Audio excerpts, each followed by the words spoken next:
इस वीडियो में हम डेटा सेट को एक्सप्लोर करते हैं और देखते हैं हमारे डेटा सेट में कितनी रोज हैं, कितने कॉलम्स हैं और इसके अलावा डिफरेंट कौन कौन से एट्रीब्यूट्स या कौन कौन सी इंफॉर्मेशन हम डेटा सेट के बारे में एक्सप्लोर कर सकते हैं। सबसे पहले तो इस पे दो पॉइंट हैं। जब आप दोबारा से अगर आप इसे क्लोज कर देते हैं अपने ऑलरेडी वर्कबुक को, तो उसके अंदर जो वेरिएबल्स वगैरह इनिशियलाइज होते हैं वो क्योंकि एनवायरनमेंट क्लोज हो जाती है तो वेरिएबल्स में जो डाटा है वो भी अरेज हो जाता है। तो आपको दोबारा से उसको सेल्स को एग्जीक्यूट करना पड़ता है। जिस तरह पहले हमने अभी ऑर्डर्स किया था और ऑर्डर्स डॉट हेड किया था, तो ये स्टेटमेंट इसको हमें नजर आ गया था जो भी डाटा उस पे था। तो अब ये जो ऑर्डर का वेरिएबल है, अब क्योंकि मैंने इसको कोई आई थिंक मैंने 4-5 घंटों के बाद इसे ऑन किया, तो अब इसमें ये जो डाटा है ये रिमूव हो गया होगा। तो मुझे ये वाला सेल दोबारा से एग्जीक्यूट करना पड़ेगा। तो आप एग्जीक्यूट करने के लिए यहाँ पे प्ले पे क्लिक करें, तो ये वंस इट गेट एग्जीक्यूटेड तो अब ऑर्डर्स में डाटा आ गया। तो अब ऑर्डर जो डाटा फ्रेम है इसके अंदर इसने इस फाइल से डाटा रीड कर लिया। अब हम इसको फर्दर देखते हैं क्या ऑप्शंस हैं जिससे हम डाटा को ज्यादा बिगिन कर सकते हैं। एक चीज इंपॉर्टेंट है, यूजुअली सीएसवी फाइल के अंदर जो भी डाटा होता है कॉमा सेपरेट फाइल के अंदर, ये एक्चुअली एक रिलेशनल फॉर्म में होता है। रिलेशनल फॉर्म डेटाबेस का बड़ा पॉपुलर एक सेव करने का मैकेनिज्म है जिसको हम कहते हैं रिलेशनल डेटाबेस, या जिसको हम टेबल का नाम देते हैं।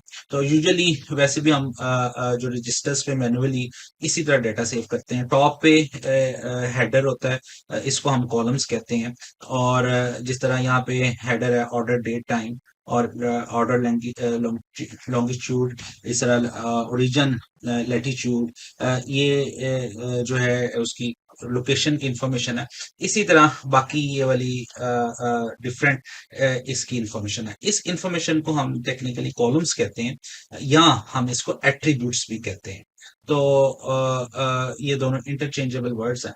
इसी तरह ये वाली एक पूरी इंफॉर्मेशन को हम वी कॉल इट दी रो और रिकॉर्ड। तो ये जो कंप्लीट एक रो है या इंस्टेंस है या रिकॉर्ड है, तो ये एक्चुअली रिप्रेजेंट करता है कोई एक इंफॉर्मेशन को जिसके अंदर ये तमाम एट्रीब्यूट की इंफॉर्मेशन होती है। तो यूजुअली डाटा हम हमें रिलेशनल फॉर्मेट में अवेलेबल होता है, फिर हम इसको जब रीड करते हैं तो ये रिलेशनल फॉर्मेट में ही रीड करता है। ये जो हमारे पास ये वेरिएबल है इसकी टाइप डाटा फ्रेम है। ये एक्चुअली 2 डायमेंशनल अरे होती है। वन डायमेंशन ये है कि ये इसके कॉलम्स हैं और सेकंड डायमेंशन ये है कि इसकी रोज हैं। तो इसके अलावा भी डाटा को सेव करने के डिफरेंट फॉर्मेट्स हैं, लेकिन अभी वो हमारे स्कोप पे नहीं है। तो इस तरह जो है जब भी हम डाटा रीड कर लेंगे तो हमारे पास एक 2 डायमेंशनल अरे आएगी। फर्दर हम इसमें से डिफरेंट इंफॉर्मेशन एक्सेस कर सकते हैं। यहाँ पे मैंने एक सेपरेट सेक्शन क्रिएट कर लिया एक्सप्लोरिंग डेटा सेट, ताकि जब आपसे ये शेयर किया जाए तो आपको आसानी हो कि इसके अंदर डिफरेंट ऑपरेशन कैसे परफॉर्म करने हैं। अभी एक्सप्लोरिंग में लेट्स से हमने अगर देखना है total number of rose and columns कितने हैं, तो जो हमारा डाटा फ्रेम है उसके अंदर हम ऑर्डर्स डॉट शेप एक इसके अंदर फंक्शन है। इसको जब हम कॉल करेंगे तो ये हमें बता देता है कि इसके टोटल नंबर ऑफ रोज और कॉलम्स कितने हैं। सॉरी, शेप जो है वो प्रॉपर्टी है। पाइथन के अंदर प्रॉपर्टीज और फंक्शन दो सेपरेट चीजें हैं। अगर कोई चीज प्रॉपर्टी है यानी कोई वेरिएबल है तो हम उसको डबल विदाउट प्रिंसिस के लिखते हैं, और अगर कोई चीज फंक्शन है तो उसको हम विद प्रिंसिस लिखते हैं। तो शेप जो है वो एक एट्रीब्यूट है या प्रॉपर्टी है। तो जब मैं लिखूंगा ऑर्डर डॉट शेप तो ये मुझे बता देगा इतनी नंबर ऑफ रोज इसमें है, यानी कि 10,716 रोज है या रिकॉर्ड्स हैं ये, और 8 कॉलम्स हैं या एट्रीब्यूट्स हैं। तो रोज रिकॉर्ड और इंस्टेंसेस ये इंटरचेंजेबल टर्म्स हैं। तो इतने हमारे पास ये ऑर्डर्स का रिकॉर्ड एग्जिस्ट करता है। इसी तरह अगर आप ओवरऑल जस्ट जिस तरह ये भी हमने पहले भी करके देखा है, लेकिन इसको फॉर्मली यहाँ पे डिस्कस भी कर लेते हैं कि अगर हम देखना चाहते हैं कोई खास डाटा फ्रेम के अंदर जो टॉप रोज है वो कौन सी हैं, उसका एडवांटेज ये है कि हमें थोड़ा सा डाटा का अंदाजा हो जाता है। तो हम उसे जब इस पे अगर आप इस तरह इसे एग्जीक्यूट करेंगे तो ये आपको टॉप 5 रोज ये शो कर देगा। लेकिन अगर आप ये चाहते हैं कि इसमें से जो है टॉप 10 रोज देखना चाहें तो आप इस तरह उसके अंदर पैरामीटर पास कर सकते हैं। ये आपकी मर्जी है, आप 10 पास कर दें, 20 पास करते हैं, 15 पास करते हैं, जितना भी आप पास करते हैं वो आपको उतनी नंबर ऑफ रोज वो निकाल के दिखा देगा। इसका यूजुअली ये हम इसलिए ये एक बड़ा यूजफुल फंक्शन है। वो हमें ये फौरी तौर पर डाटे का एक जिस्ट प्रोवाइड कर देता है। फौरी तौर पर हमें समझ लग जाती है डाटे के अंदर ये वाली इंफॉर्मेशन अवेलेबल है और उसके ये वाले कॉलम्स हैं, ये उस कॉलम्स के अंदर ये वैल्यूज हैं। आप कुछ जगह पे आपको नजर आ रहा है कि कैंसिलेशन टाइम इन सेकंड बहुत सारी ऑर्डर्स का अवेलेबल नहीं है। एन का मतलब है नॉट ए नंबर, इसमें कोई एंट्री नहीं है, तो मतलब कि शायद ये वाला ऑर्डर कैंसिल ही ना हुआ हो, जिसकी वजह से इसकी ये वाली वैल्यू नहीं हो सकती। इस तरह आपको ओवरऑल पता चल जाता है आपके डेटा में किस तरह का पूरे टेबल में डाटा किस तरह। इसी तरह अगर आप चाहें तो आप लास्ट रोज भी प्रिंट कर सकते हैं। यूजुअली हेड का सफिशिएंट होता है, लेकिन सम केसेस में भी आप इंटरेस्टेड हो लास्ट से प्रिंट करना, ये टॉप से प्रिंट कर रहा है तो उसके लिए टेल का जो फंक्शन है वो हम हमारे पास अवेलेबल है। हम लिखेंगे ऑर्डर डॉट टेल, तो लास्ट 5 रोज वो हमें शो करेगा। और अगर आप लिखेंगे ऑर्डर्स डॉट टेल और उसके अंदर कोई एन पर प्रोवाइड कर देंगे इस तरह, वो लास्ट से आपको 10 रोज शो करेगा।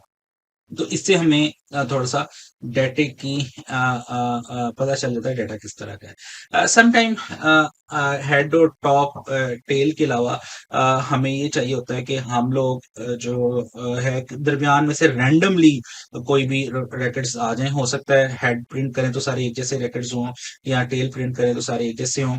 तो हम चाहते हैं दरमियान में एक रैंडम ऑर्डर से जो है वो हमें आ जाए। तो रैंडम को प्रिंट करने के लिए इसके अंदर एक डेटा फ्रेम का एक फंक्शन है विच इज कॉल्ड सैंपल। और अगर हम सैंपल का फंक्शन जो है वो कॉल करते हैं तो वो हमें सारे डाटे में से रैंडमली जो है वो रिकॉर्ड्स दिखा देता है। तो बाय डिफॉल्ट ये एक रिकॉर्ड दिखाता है रैंडमली। अगर आप चाहते हैं 5 रिकॉर्ड देखना तो आप उसके अंदर वैल्यू को पास कर दें, उतने नंबर ऑफ रैंडम है। तो अब इसने किसी ऑर्डर में नहीं दिखाए, रैंडमली सिलेक्ट किया। आप देखें इधर अभी 8488 है, 7714 है, तो अब इसको दोबारा एग्जीक्यूट करेंगे तो आप रैंडमली कोई और दूसरे रिकॉर्ड्स आएंगे। तो ये रैंडम रिकॉर्ड्स देखने के लिए, तो इससे जरा थोड़ा सा अंदाजा हो जाता है डाटा किस तरह डिस्ट्रीब्यूट हुआ हुआ है। तो बहरहाल ये एक फंक्शनलिटी है जिसको हम अगर यूज करना चाहें तो हम कर सकते हैं। इसके अलावा इसमें सम टाइम ये होता है कि जो हमने रैंडम रिकॉर्ड लिया, जैसे अब मैं चाह रहा था कि जैसे जैसे ये काम करता जाऊं आपको पढ़ाता जाऊं वैसे वैसे इसकी स्लाइड्स भी साथ साथ डेवलप कर लूं। तो अब होगा ये कि मैं अगर ये तस्वीर इधर एंटर कर दूंगा और दोबारा दोबारा दूसरी स्लाइड में मुझे फिर इसका रेफरेंस देना पड़ेगा, तो रैंडम रिकॉर्ड्स हैं तो वो दोबारा रैंडम वो वाले रिकॉर्ड्स नहीं आएंगे।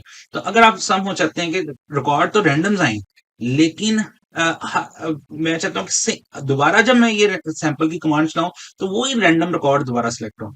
तो उसके लिए आप इसके अंदर एक पैरामीटर होता है फंक्शन के अंदर, वो पैरामीटर आप पास कर सकते हैं। जिस तरह इधर 5 तो हम बता दें 5 रैंडम रिकॉर्ड्स हैं, लेकिन हम साथ इसके एक पैरामीटर है जिसको हम कहते हैं रैंडम स्टेट। तो हम कहते हैं रैंडम स्टेट, लेट से हम उसका नाम रख देते हैं 40। ये कोई भी नंबर हो सकता है। तो आपने अब रैंडम स्टेट 40 कर दी। अब इसका ये मतलब है कि ये रिकॉर्ड्स तो इसने रैंडम पिक करेगा, लेकिन अब मैं जब दूसरी दफे से चलाऊंगा तो ये जो रिकॉर्ड इसने फर्स्ट टाइम रैंडम पिक किए थे वो ही आएगा। जब तक स्टेट का नंबर 40 ही रहेगा ये सेम रैंडम रिकॉर्ड्स ही रिट्रीव करता रहेगा। लेकिन जैसे मैं स्टेट का नंबर चेंज करूंगा तो वो फिर उस स्टेट में पहली दफा रैंडम पिक करने के बाद फिर नेक्स्ट टाइम के लिए वो सेव हो जाएगा। ये स्टेट का नंबर 41 है तो ये 41 वाले स्टेट वाले मुझे रिकॉर्ड्स शो करो। तो ये सम टाइम अगर हम रिकॉर्ड रैंडम पिक करना चाहते हैं, लेकिन हम अपने पास उन रैंडम रिकॉर्ड को चाहते हैं दोबारा हम जब सैंपल चलाएं तो सेम रैंडम रिकॉर्ड आए, तो फिर हमें ये वाली फंक्शनलिटी कुछ केसेस में यूजफुल होती है। इसके अलावा हमारे पास एक ऑप्शन है कि अगर हमने देखना चाहते हैं कि तमाम कॉलम्स के नाम प्रिंट हो जाए। अभी तो नेम्स और डाटा दोनों आ रहे हैं, तो अगर आप सिर्फ कॉलम्स के नाम प्रिंट करना चाहते हैं तो आप डाटा फ्रेम का नाम और फिर आप उसके साथ कॉलम्स जो है वो लिखें। तो यहाँ से हम प्रिंट करें तो ये आप हमें टोटल ये सारे कॉलम्स के नेम्स की एक लिस्ट आ जाएगी। तो इसी तरह हम कॉलम्स की जो है वो टाइप्स भी प्रिंट कर सकते हैं और हम कॉलम्स की नॉन नल इंफॉर्मेशन को प्रिंट कर सकते हैं। जिस तरह फॉर एग्जांपल हम यहाँ पे अगर ये करना चाहें कि हमें पता चल जाए कि टोटल काउंट वैल्यू कितनी है हर कॉलम के अंदर, जो वैल्यूज जो जो एक्चुअल वैल्यूज हैं, यानी कि उसमें कोई एम्प्टी किसी ने नहीं छोड़ी हुई, तो वो हम इस तरह प्रिंट कर सकते हैं। तो ये हमें पता चल जाएगा कि इसके अंदर टोटल, जिस तरह हमने ऊपर शेप में देखा था, अगर आपको याद हो कि शेप के अंदर हमारे पास टोटल रिकॉर्ड्स जो थे, रोज जो टोटल थी वो हमारे पास 10,716 थी। तो यहाँ पे आप इसको देखिए कि जब मैंने इसको ऑर्डर डॉट इन्फो को किया है, तो बता रहा है ऑर्डर डे टाइम में तमाम 10,716 वैल्यूज एग्जिस्ट करती हैं, कोई ऐसी वैल्यू नहीं जो नल वैल्यू हो। लेकिन यहाँ पे अगर आप देखें ईटीए में, ये जो है इस कॉलम में बहुत सारी नल नल वैल्यूज हैं। इसमें जो नॉन नल हैं वो थोड़ी हैं, 2,814 है। बाकी सारी 7,000 के करीब जो है वो नल वैल्यूज होंगे। इसी तरह इस केस में जो है कैंसिलेशन टाइम इन सेकंड में 7,000 वैल्यूज तो एग्जिस्ट करती हैं नियर अबाउट, लेकिन बाकी जो वैल्यूज है वो उनकी वैल्यूज अवेलेबल नहीं है। तो इस तरह इससे हमें क्विक इन्फॉर्मेशन मिल जाती है। इस तरह हम अगर ओवरऑल देखना चाहें हर कॉलम्स का जो न्यूमेरिकल वैल्यूज हैं, उन कॉलम्स का मीन क्या है या उसका एवरेज क्या है, ये इन्फॉर्मेशन हमारे लिए सम टाइम यूजफुल होती है जब हम इसके अंदर डिस्क्रिप्टिव एनालिसिस कर रहे होते हैं।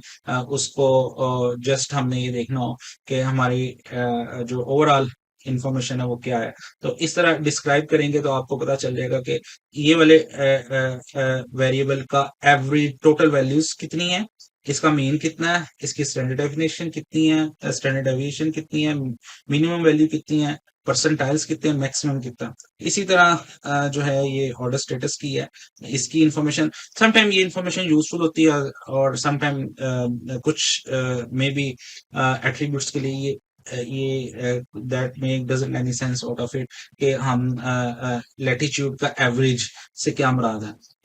लेकिन अभी हम आगे देखेंगे कि परसेंटाइल या मिनिमम, मैक्सिमम, मीन और स्टैंडर्ड डेविएशन कहाँ पे ये इंफॉर्मेशन हम इस्तेमाल करते हैं। तो अभी तो जस्ट हम देख रहे हैं कि ये एक तरीकाकार है जिससे हम ये इंफॉर्मेशन गेट कर सकते हैं, लेकिन वी विल सी इट कि ना हम फ्यूचर के अंदर कैसे इस इंफॉर्मेशन को आगे इस्तेमाल करेंगे। अच्छा अच्छा। इसके साथ ही जो एक काम रह गया कि अगर हम डेटा टाइप्स देखना चाहते हैं किसी भी इसकी कॉलम की, तो हम उसको इस तरह प्रिंट कर सकते हैं। ऑर्डर्स डॉट डी टाइप्स का एक फंक्शन है जो हमें ये बता देगा कि इसकी टोटल जो डेटा टाइप्स हैं ये क्या हैं, इनके इसके कॉलम्स की। तो अभी क्योंकि लास्ट वाली वो एग्जीक्यूट होगी तो मैं इन दोनों को लास्ट खत्म कर देता हूँ। यहाँ पे आप डी टाइप्स के लिखेंगे तो आपको पता चल जाएगा कि हर कॉलम की कोरिस्पॉन्डिंग डेटा टाइप क्या है। तो ये हमें बता रहा है ऑर्डर डेट टाइम की डेटा टाइप ऑब्जेक्ट है, मतलब कि इसके अंदर डेट का ऑब्जेक्ट स्टोर होगा। इसी तरह जो ये लॉन्गिट्यूड और लैटिट्यूड ये वेरिएबल है, इसमें फ्लोट टाइप ऑफ डाटा है। इसी तरह ऑर्डर स्टेटस की में इंटीजर टाइप ऑफ डाटा है। तो इससे थोड़ी सी हमें पता चल जाता है कि डेटा टाइप किस तरह का डाटा हमारे पास अवेलेबल है। तो ये जस्ट ओवरऑल हम अपने डाटा सेट को एक्सप्लोर करने के डिफरेंट वेज हैं, जिससे हम देख सकते हैं हमारे पास जो डाटा सेट हमने लोड किया इसके अंदर कॉलम्स कौन से हैं, इसके अंदर रोज कौन सी हैं, इसके अंदर बाकी इंफॉर्मेशन कौन सी है। तो फिर अब हम नेक्स्ट वीडियो में फर्दर इसके ऊपर देखते हैं कि हम फिल्टरिंग, सिलेक्शन और प्रोजेक्शन किस तरह हम अपने डेटा सेट के ऊपर ऐड कर सकते हैं।